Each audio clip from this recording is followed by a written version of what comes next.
Hello everyone, so this is Rakshita from Lifeline Success. So today we are gonna do the part 2 of working of institution, that is of class 9 civics, chapter number 4, that is working on of institutions. So first part I have uploaded on my channel, that is Lifeline Success. So today we are gonna start from the part 2 and complete this chapter. So we were on page number, I think so 12 something, yeah, president. So let's start from president. So the president, अभी president तो हम सब पता है, इसकी powers कितनी limitations है वो देखेंगे. While the prime minister is the head of the government, जब जो प्राइम मिनिस्टर था, जब मतलब देखो प्राइम मिनिस्टर क्या होता है, प्राइम मिनिस्टर गवर्नमेंट का हेड होता है. The president is the head of the state, और प्रेसिडेंट किसका हेड होता है, स्टेट का हेड होता है. इन are political system the head of the state exercises only nominal power.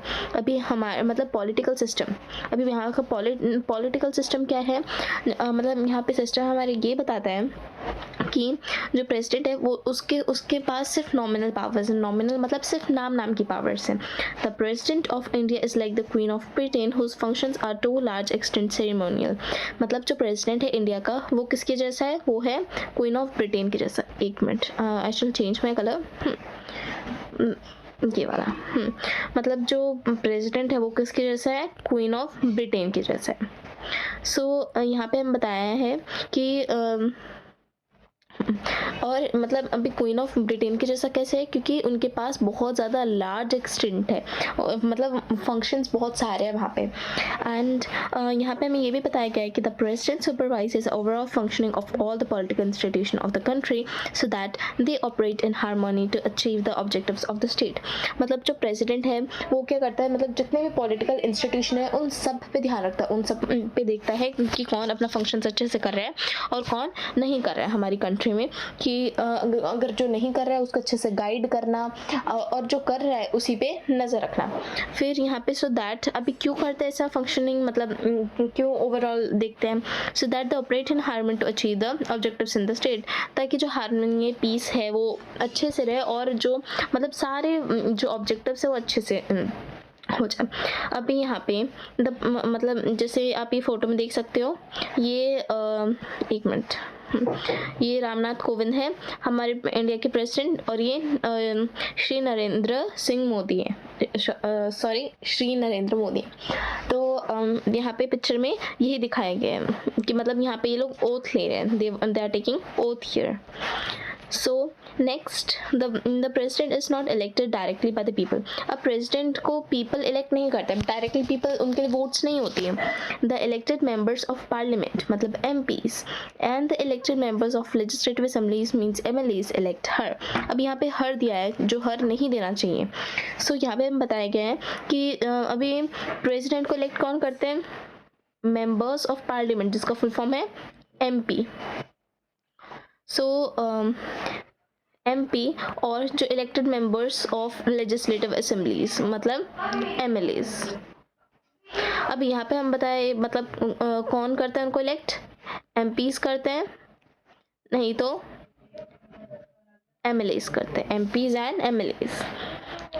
President को कौन इलेक्ट करता है, MPs और MLAs. और MP और MLAs कहाँ से इलेक्ट होके आते हैं, वो तो कॉन्स्टिट्यूएंसी से इलेक्ट होके आते हैं. So if you move to next, that a candidate standing for president's post has to get a majority of votes to win the election. मतलब अगर कोई भी कैंडिडेट अगर प्रेसिडेंट की पोस्ट के लिए खड़ा हो रहा है, ठीक है, तो उसको क्या चाहिए, मेजॉरिटी ऑफ वोट्स. मतलब MPs और MLAs इलेक्ट करते हैं तो उन सब की सबसे ज़्यादा मेजॉरिटी में वोट्स चाहिए. अगर मेजॉरिटी में वोट्स मिली तो तभी वो प्रेसिडेंट बन पाएगा, और अगर नहीं मिली, उनको मेजॉरिटी की वोट्स नहीं मिली तो वो नहीं बने, क्योंकि वो तो किसके हाथ में, MPs और MLAs. जो वोट देगा वही बनेगा, जो वोट नहीं देगा फिर तो नहीं बन पाएंगे और ना ही वो इलेक्शन जीत पाएंगे. तो इलेक्शन जीतने के लिए उनको क्या चाहिए, majority of votes. This ensures that the president can be seen to represent the entire nation. अब ये बताता है कि जो प्रेसिडेंट है हमारा नेशन, मतलब जैसे प्राइम मिनिस्टर सब संभालते हैं और प्राइम मिनिस्टर को ही सब जानते हैं, बट यहाँ पे प्रेसिडेंट क्या दर्शाते हैं, हमारे एंटायर नेशन, ना कि प्राइम मिनिस्टर, बल्कि जो प्रेसिडेंट है जो हमारा एंटायर नेशन मतलब पूरा नेशन दर्शाते हैं. At the same time, the president can never claim the kind of direct popular mandate that the prime minister can. But उसी समय समय पे मतलब वही टाइम पे जो प्रेसिडेंट है मतलब कभी ये नहीं देखते, या मतलब क्योंकि देखो ज़्यादा पॉपुलर किसको मानते हैं, प्राइम मिनिस्टर को, बट प्रेसिडेंट को कभी ये नहीं हुआ कि सारी चीज़ प्राइम मिनिस्टर को क्यों मिल रही है, ठीक है। तो उन्होंने कभी इतना लालच या ऐसा कभी नहीं किया। This ensures that she remains only a nominal executive. अब शी यहाँ पे किसके लिए यूज़ हो रहा है, ये हो रहा है प्रेसिडेंट के लिए, ठीक है। शी यहाँ पे प्रेसिडेंट के लिए यूज़ हो रहा है ना। यहाँ बताया गया this ensures that she remains only a nominal executive, मतलब ये यहाँ पे बताया जाता है जो प्रेसिडेंट है वो सिर्फ एक नॉमिनल एग्जीक्यूटिव है। Nominal executive in the sense जो सिर्फ नाम का है और जो इम्प्लीमेंट करवाता है, मतलब जो लॉज है उनको इम्प्लीमेंट करवाता है। The same is true of the powers of the president. President के साथ भी ऐसा ही है। If you casually read the constitution you would think that there is nothing that she can not do. अगर आप कॉन्स्टिट्यूशन को ध्यान से पढ़ोगे एकदम, तो आपको उस पर समझ आने लगेगा धीरे धीरे कि ऐसा कुछ नहीं है जो प्रेसिडेंट नहीं कर सकता। इसका मतलब ये है कि प्रेसिडेंट सब कुछ कर सकता है। All government activities takes place in the name of president. जितनी भी गवर्नमेंट एक्टिविटीज़ हो, चाहे कोई भी हो, चाहे कोई रेलवेज़ की हो, चाहे डिफेंस फोर्स की हो, चाहे आर्मी की हो, चाहे किसी भी चीज़, फाइनेंस मिनिस्टर्स, एजुकेशन मिनिस्टर, किसी की भी कोई एक्टिविटीज़ हो तो किसके नाम पे होती है, प्रेसिडेंट के नाम पे होती है। मतलब नाम के नॉमिनल पावर्स है बट पावर्स भी अच्छी हैं। All laws and major policy decisions of the government are issued in her name.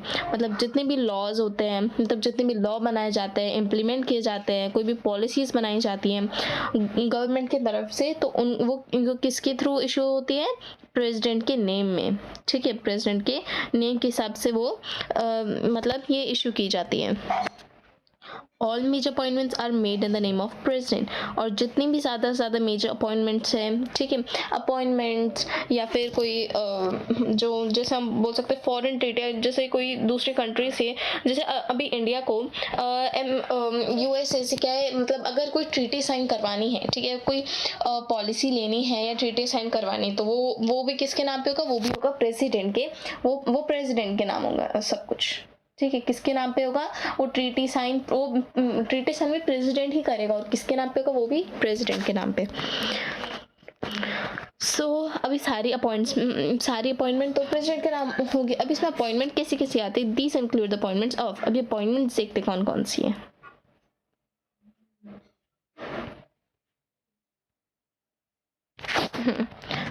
Chief justice of India, मतलब इंडिया को जो सुप्रीम कोर्ट है, वहाँ का जज भी कौन तय करेगा, प्रेसिडेंट करेगा। देन द जजेस ऑफ द सुप्रीम कोर्ट, ये मैंने अभी बताया। चीफ जस्टिस मतलब सुप्रीम, मतलब जो सारे जजेस होते हैं, ठीक है, सारे कोर्ट्स होते हैं, उनका चीफ कौन है, वो भी कौन डिसाइड करेगा, वो भी प्रेसिडेंट। चीफ जस्टिस वो प्रेसिडेंट करेगा। जज ऑफ द सुप्रीम कोर्ट वो भी प्रेसिडेंट करेगा। चाहे जज सुप्रीम कोर्ट का, हाई कोर्ट का प्रेसिडेंट के नाम पे होगा। गवर्नर्स वो भी प्रेसिडेंट करेंगे।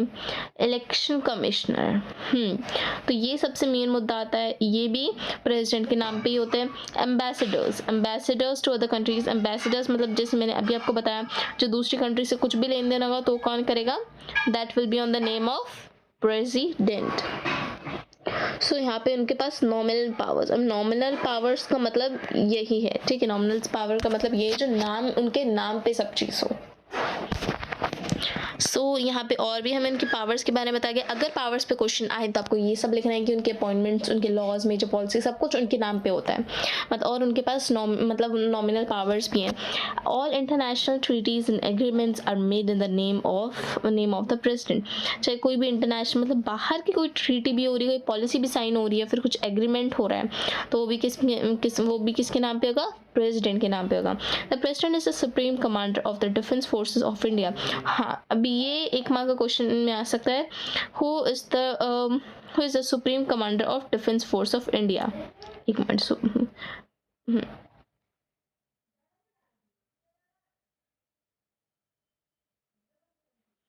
थोड़ा डिजाइन बन गया, नो नीड, कोई बात नहीं, समझ तो आ रहा है ना। अब ये प्रेसिडेंट मतलब supreme commander of defence forces, मतलब डिफेंस फोर्स का सुप्रीम कमांडर भी कौन है, प्रेसिडेंट। तो प्रेसिडेंट ही है जिनके इसमें नॉमिनल पावर्स भी प्रेसिडेंट के हाथ में ही देखी जाती है, उनके नाम में। Let me make a circle. Now it will be clearly visible. कौन? प्रेसिडेंट. ओके, तो ये आपको याद रहेगा कि कौन कौन सी पावर्स, कौन कौन से अपॉइंटमेंट किसके नाम पे होते हैं. That will be in the hands of president.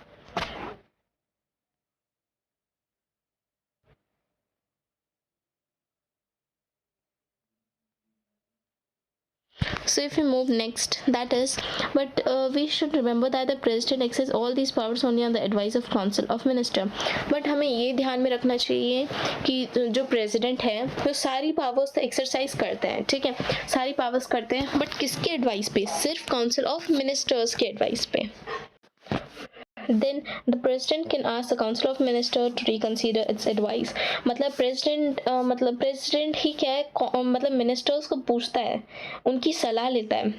But if the same advice is given again, जब अगर प्रेसिडेंट मिनिस्टर से सलाह लेता है, एडवाइस लेता है, और वही एडवाइस वो एक ही एडवाइस बार बार दे, तो मतलब she is bound to act according it, मतलब प्रेसिडेंट को उसी एक्ट के अकॉर्डिंग काम करना पड़ेगा. Similarly a bill is passed by the parliament becomes a law only after the president gives assent to it.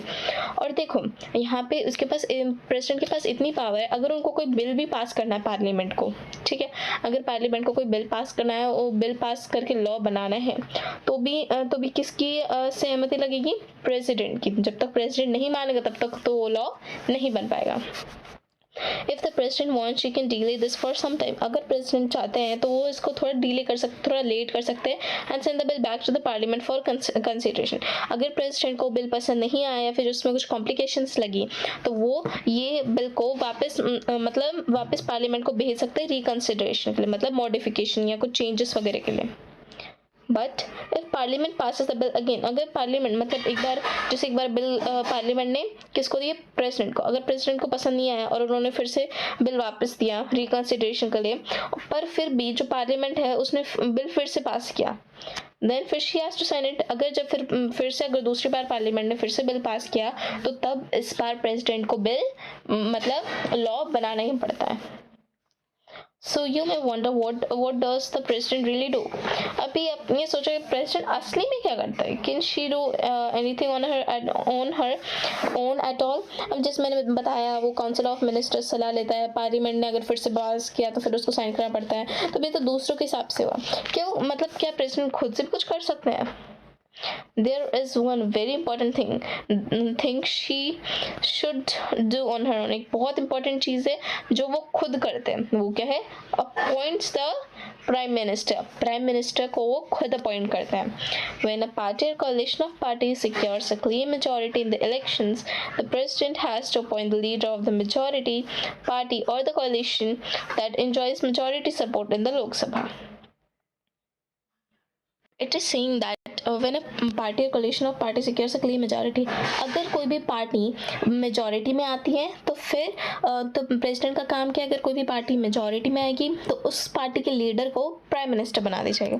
But यहाँ पे एक टर्म यूज हुआ है कोलिशन. कोलिशन मतलब अगर जैसे बहुत सारी पार्टीज है, वेट लाइक जैसे एक इलेक्शन में ये एक पार्टी, ये दूसरी पार्टी, तीसरी, ये चौथी, तो 10 30 लेते हैं, 100 मिलाना चाहिए ना. ये 30 और ये 10, जैसे 100 मिलाते हैं सारे, इनको इतने वोट्स मिले. अब जैसे अब जिनको इक्वल वोट्स मिल गए, ठीक है, अगर कोई मेजॉरिटी फॉर्म नहीं कर रहा तो फिर कोई भी दो पार्टी जो रहेगी वो मेजॉरिटी बनाएगी. जैसे मैंने बताया था, एक minute, let me draw it again.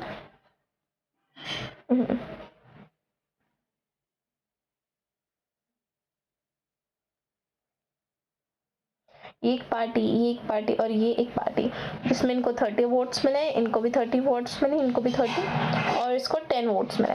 अगर देखो ऐसे इस केसेस में क्या है, ये सेम आ गए, ठीक है, ये सेम है, तो इसके लिए क्या करें अभी लोग? कोई भी जैसे ये दो पार्टी है, इन दोनों पार्टीज ये लोग फॉर्म कर लेंगे, मतलब एक दूसरे के साथ मिल जाएंगे. तो फिर क्या है, 3 4 5 30 + 30 कितने होते हैं? 60. फिर कितने वोट्स बनाएंगे? 60. फिर ये पार्टी क्या है? मेजॉरिटी में आ जाएगी, और यही पार्टी क्या है? विन होगी. फिर इसी की पार्टी जो है इलेक्शन जीतेगी और यही क्या है, इन्हीं पार्टी का, इन दोनों पार्टी का जो भी एक लीडर रहेगा उसको प्राइम मिनिस्टर बनाया जाएगा। तो जैसे जब दो पार्टी फॉर्म होकर मेजोरिटी में आती है तो उसका हम क्या बोलते हैं, कोएलिशन गवर्नमेंट।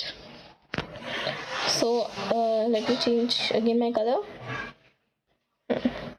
देन और देखो यहाँ पे सबसे एक मोस्ट इम्पॉर्टेंट चीज़ है that enjoys majority support in Lok Sabha.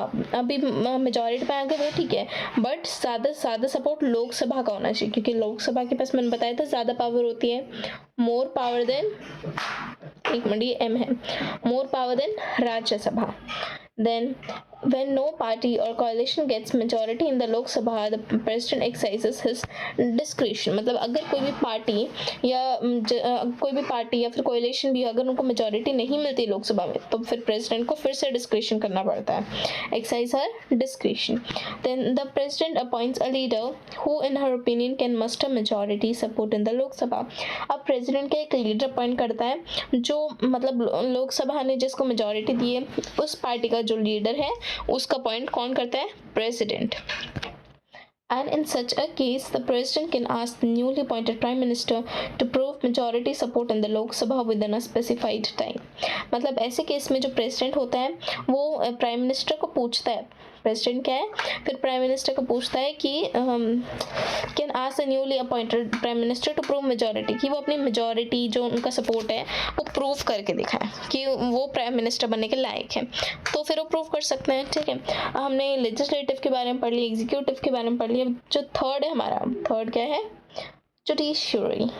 अब देखो जुडिशरी तो हम सबको पता है, जुडिशरी में क्या आता है, कोर्ट्स। मतलब अगर कोई भी, देखो लेजिस्लेटिव मतलब जो लॉ बनाने का काम आता है, और एग्जीक्यूटिव मतलब जो लॉ इम्प्लीमेंट करता है, और जुडिशरी वो होती है जो ये देखती है, ये इंश्योर करती है कि कोई भी लॉ जो है वायलेट तो नहीं हो रहा है, अगर वायलेट हो रहा है तो फिर उसको वायलेट नहीं होना चाहिए, उसको कैसे प्रोटेक्ट करें, और अगर जो लॉ तोड़ता है, जो लॉ नहीं मानता, तो उसको पनिश करना चाहिए। So let's start here.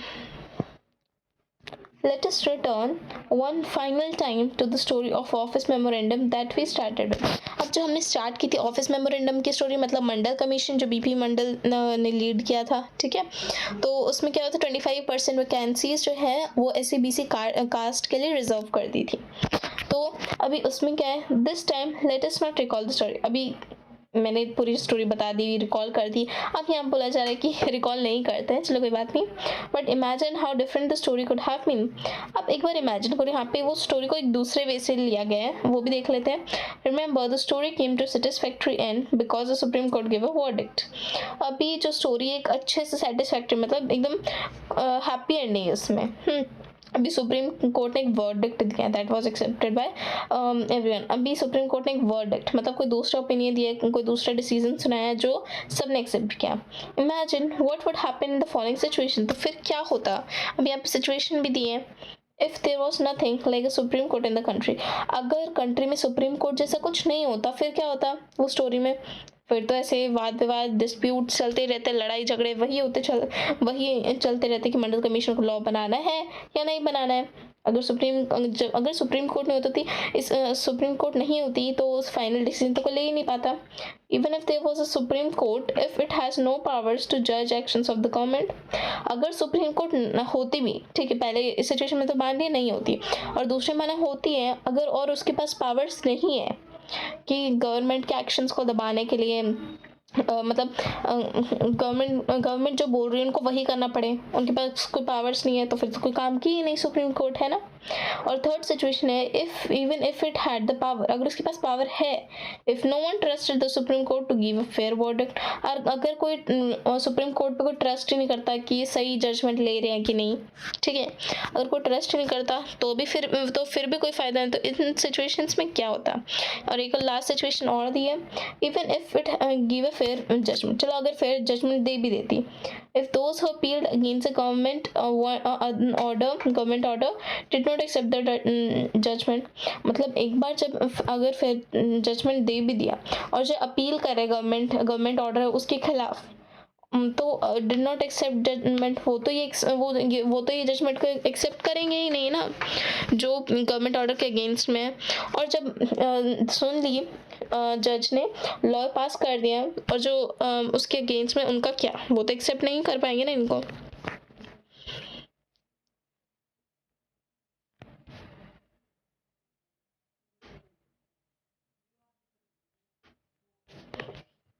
अभी ये कुछ है नहीं वैसे, बट यहाँ पे थोड़ी तारीफ लिखी है यहाँ पे, like able to see things like the president is the most brilliant person I have met with a straight face, मतलब एक अच्छे सीधे साधे अच्छे फेस, मतलब एकदम सीधे साधे इंसान है और बहुत ब्रिलियंट है, ठीक है। तो उनकी थोड़ी तारीफ लिखी, चाहे तो पढ़ सकते हो, नहीं तो as you wish, guys.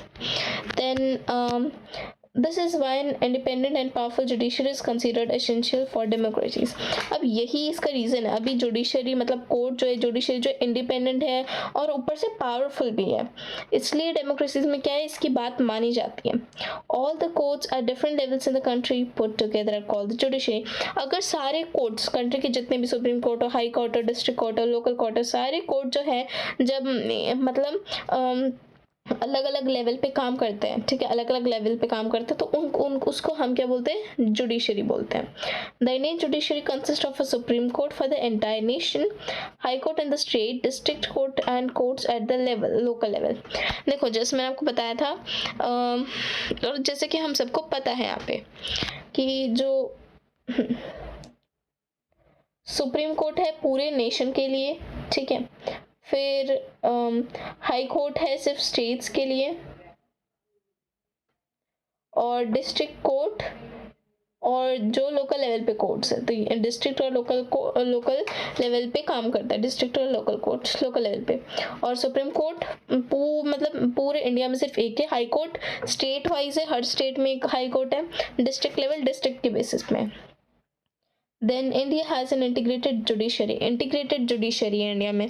अभी इंटीग्रेटेड मतलब जैसे अगर आपको कोई प्रॉब्लम है, कोई झगड़ा हुआ है, तो आप ना पहले लोकल कोर्ट पे जाओगे, लोकल वहाँ पे भी नहीं हुई, यहाँ वहाँ पे भी आपका काम नहीं हुआ, वहाँ पे आपको न्याय नहीं मिला, तो आप किधर जाओगे, डिस्ट्रिक्ट कोर्ट पे। डिस्ट्रिक्ट कोर्ट पे आपको न्याय नहीं मिला, उधर भी आपको जजमेंट गलत हो गया, तो फिर आप हाई कोर्ट पे जाओगे, हाई कोर्ट में भी आपको न्याय नहीं मिला, जस्टिस नहीं मिला, तो फिर लास्ट है सुप्रीम कोर्ट पे जाओगे। फिर सुप्रीम कोर्ट जो भी फैसला सुनाएगी, जो भी फाइनल डिसीजन होगा, वो आखिरी last full and final decision होगा, ठीक है, और वो आपको मानना ही पड़ेगा। तो इंटीग्रेटेड मतलब एक नहीं तो दूसरा, दूसरा नहीं तो तीसरा, तीसरा नहीं तो चौथा, तो ऐसे काम करती है इंटीग्रेटेड, मिलजुल के। It means the Supreme Court controls the judicial administration in the country. अब मतलब इसका मतलब फाइनल डिसीजन तो किसका चलता है, सुप्रीम कोर्ट का, और वही क्या, ये सारे administration, judicial administration supreme court ही देखती है। Its decisions are binding on all other courts of the country. अभी ये जो सुप्रीम कोर्ट का जो डिसीजन होता है, ये पूरी कंट्री को बाइंड करके मतलब जोड़ के रखता है। It can take up any dispute. अभी कैसे कैसे डिस्प्यूट्स होंगे, जैसे पहला है between citizen of the country, जैसे सिटीजन या सिटीजन के बीच में हो जाए झगड़ा, उसके लिए between citizen and government, citizen या गवर्नमेंट, जैसे हमने मंडल कमीशन में देखा था, वैसे झगड़ा हो जाए। ये बिटवीन टू और मोर स्टेट, जैसे गवर्नमेंट, जैसे कोई भी दो स्टेट्स हैं, ठीक है, और बट ये देखो कोई भी दो स्टेट है, बट ये वाला जो स्टेट है इसने क्या ज़्यादा ज़मीन ले ली यहाँ पे दूसरे वाले स्टेट में, फिर ये वाला स्टेट तो कंप्लेन करेगा ना, ये तो कोर्ट जाएगा ये वाला स्टेट और बोलेगा कि जो दूसरा वाला स्टेट है वो मेरी ज़मीन भी ले रहा है, ठीक है। तो ऐसे हम बोल सकते हैं कि स्टेट वाइज भी झगड़ा होता है। Then between government at the union and state level, union और स्टेट लेवल पे भी कभी कभी मतलब इनके बीच में भी डिस्प्यूट्स होते रहते हैं। Then it is the highest court of appeal in civil and criminal cases. Civil और क्रिमिनल केसेस में सबसे ज़्यादा हाईएस्ट कोर्ट कौन सा है, high court.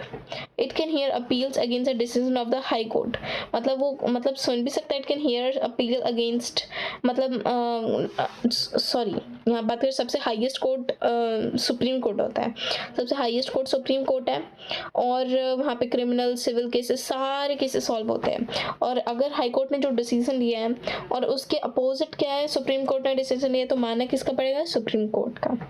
Independence of the judiciary means that it is not under the control of legislature और executive. Judiciary independent है तो इसका मतलब ये नहीं कि वो लेजिस्लेचर या एग्जीक्यूटिव के कंट्रोल में नहीं है, ऐसा नहीं है। The judges do not act on the direction of government or according to the wishes of the party in power. जज क्या है मतलब गवर्नमेंट की डायरेक्शन नहीं देखते या फिर ना पार्टी मतलब पार्टी पावर में है कि नहीं, ऐसा कुछ नहीं देखते। कौन गवर्नमेंट ऑफिशियल है, प्राइम मिनिस्टर, प्रेसिडेंट, ऐसा नहीं देखते। That is why all modern democracies have courts that are independent of the legislature and executive. इसलिए तो कोर्ट्स को मतलब इसलिए कोर्ट्स को इंडिपेंडेंट बनाया ताकि वो किसी बहकावे में आके अपना डिसीजन चेंज ना कर ले। इंडिया हैज़ अचीव्ड दिस, तो इंडिया ने पोजीशन अचीव की है कि कोर्ट्स जो है वो इंडिपेंडेंट रहे और पावरफुल रहे। द जजेस of the supreme court and the high court are appointed by the president. अब जो सुप्रीम कोर्ट है और हाई कोर्ट है, तो इसका जज कौन अपॉइंट करता है? इसका जज कौन अपॉइंट करता है? प्रेसिडेंट। इसका जज भी प्रेसिडेंट अपॉइंट करता है on the advice of prime minister. ठीक है, कि प्राइम मिनिस्टर क्या एडवाइस देता है उसी के बेसिस पे तो करेंगे वो। और सिर्फ प्राइम मिनिस्टर प्रेसिडेंट अकेले ही नहीं, बल्कि with the chief guest of the supreme court का मतलब जो सारे कोर्ट का जो मतलब जितने भी सारे कोर्ट्स हैं, तो उनको कौन देखता है? Chief justice of supreme court. ठीक है, तो उनका भी हाथ रहता है जजेस सेलेक्ट करने में, अपॉइंट करने में। In practice it now means that the senior जजेस of the supreme court select the new जजेस of the supreme court and the high court. इसका मतलब जो सीनियर जजेस मतलब जो सुप्रीम कोर्ट के जो पहले के जज, जो सीनियर जो बड़े जज होते हैं, तो सुप्रीम कोर्ट और हाई कोर्ट के नए जजेस सेलेक्ट करते हैं। There is very little scope for interference by the political executive। मतलब यहाँ पे दूसरी जो बॉडीज है, लेजिस्लेचर और एग्जीक्यूटिव, इनका थोड़ा कम स्कोप रहता है यहाँ पे, क्योंकि ये इंटरफेयर नहीं कर सकते कोर्ट के मामलों में। The senior most judge of the Supreme Court is usually appointed by Chief Justice। और जो senior most judge है उसको भी कौन अपॉइंट करेगा? Chief Justice। Once a person is appointed as judge of the Supreme Court or the High Court, अगर कोई किसी को भी एक बार जज बना दिया, चाहे वो सुप्रीम कोर्ट का हो या हाई कोर्ट का, it is nearly impossible to remove him और हर फ्रॉम दैट पोजीशन। उसको उस जगह से, उस पद से, उस पोजीशन से उसको हटाना नामुमकिन है। नमकीन नहीं, नामुमकिन है। ठीक है, it is as difficult as removing the president of India. अभी ये उतना ही डिफ़िकल्ट है जितना हम प्रेसिडेंट को हटाना अपनी पोजीशन से, तो उतना ही जज को हटाना है। अ जज can be removed only by the impeachment motion pass separately by 2/3 members of the two house of parliament. अब जज को कैसे हटाए? इम्पीचमेंट मोशन, मतलब उसके लिए बहुत बड़ा मोशन यानी एक मूवमेंट भी नहीं, बट बहुत मतलब इम्पॉसिबल है। और हटाने भी चाहो तो उसके लिए आपको क्या करना है? 2/3 मेजोरिटी लेनी पड़ेगी लोकसभा और राज्यसभा से। Then it has never happen in the history of Indian democracy. अभी तक तो नहीं हुआ है इंडिया की डेमोक्रेसी में, ऐसा कुछ भी नहीं हुआ है कि कोई भी जज को हटाया गया हो, वो भी majority of Lok Sabha and Rajya Sabha से 2/3, ऐसा नहीं हुआ है अभी तक तो। और मैं नहीं चाहती आगे भी हो। The judiciary in India is also one of the most powerful in the world. अभी इंडिया की जो जुडिशरी, इंडिया का जो कोर्ट सिस्टम है, वो पूरे वर्ल्ड में पावरफुल है। The Supreme Court and the High Courts have the power to interpret the Constitution of the country। और जो सुप्रीम कोर्ट और हाई कोर्ट है, तो इन सबको क्या है? पावर, उनके पास इतनी पावर है कि वो कंट्री का कॉन्स्टिट्यूशन भी अगर उनको कुछ चेंजेस लगे तो वो चेंज भी कर सकते हैं। They can declare invalid any law of the legislature or the actions of the executive, whether at the union level or at the state level। मतलब यहाँ पे बताया कि अगर उनको मतलब अगर सुप्रीम कोर्ट को कोई भी लॉ या कोई भी एक्शन उनको सही नहीं लगा, चाहे वो यूनियन लेवल ने बनाया हो, स्टेट लेवल गवर्नमेंट किसी ने बनाया हो, if they find such a law or action is against the constitution, अगर उनको कुछ ऐसा मिल गया कि जो मतलब लॉ एक्शन या फिर मतलब वो अगेंस्ट में है, कॉन्स्टिट्यूशन के अगेंस्ट में, thus they can determine the constitutional validity of any legislation or action of the executive in the country. मतलब वो तभी की तभी वहाँ पे उसको चेंज कर सकता है। When it is challenged before them, this is known as a judicial review। अगर उनको कुछ पसंद नहीं आया, वो कुछ गलत लिखा है वहाँ पे, और उसको मतलब वो चेंज करके उसको मॉडिफाई करके अच्छा रूल बनाए, तो उसको क्या बोलेंगे हम? Judicial review. थोड़ा छोटा बना है, right?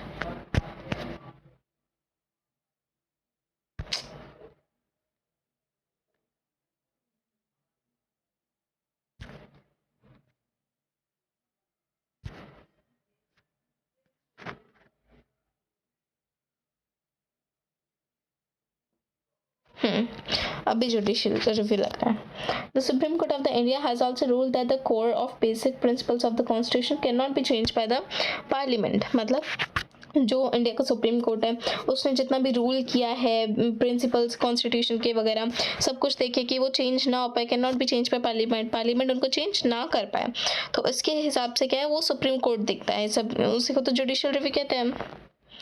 Then the powers and the independence of Indian judiciary allow it to act as the guardian of the fundamental rights। इसलिए तो जो जुडिशरी की पावर्स है उसे हम मतलब कि वो हमारे जो फंडामेंटल राइट्स होता है उसको गार्ड, वो एक गार्डियन की तरह एक्ट करता है। गार्डियन यानी मतलब एक प्रोटेक्शन की तरह, हमारे फंडामेंटल राइट्स प्रोटेक्ट जो कर रहा है। We shall see in the next chapter that the citizens have a right to approach the courts to seek remedy in cases of any violation of the rights. मतलब next chapter में हम ये देखेंगे कैसे जो सिटीजन है court तक पहुँचे, उनका जो राइट है वायलेशन हुआ, कैसे उनको जस्टिस मिला, वो सब। In recent years, the courts have given several judgments and directives to protect public interest and human rights।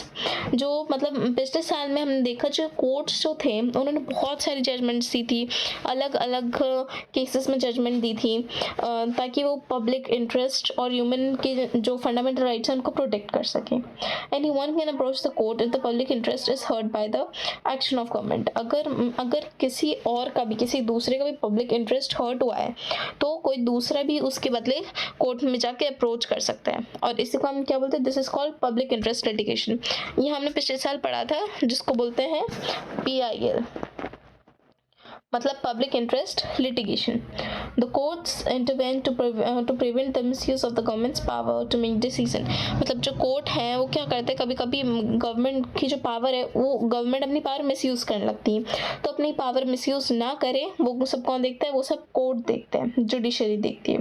They check malpractices on the part of public officials. वो ये भी देखती है कि कोई माल प्रैक्टिसेस, कोई फ्रॉड, ठीक है, कुछ ब्लैक मनी बनाने का काम वगैरह तो नहीं चल रहा।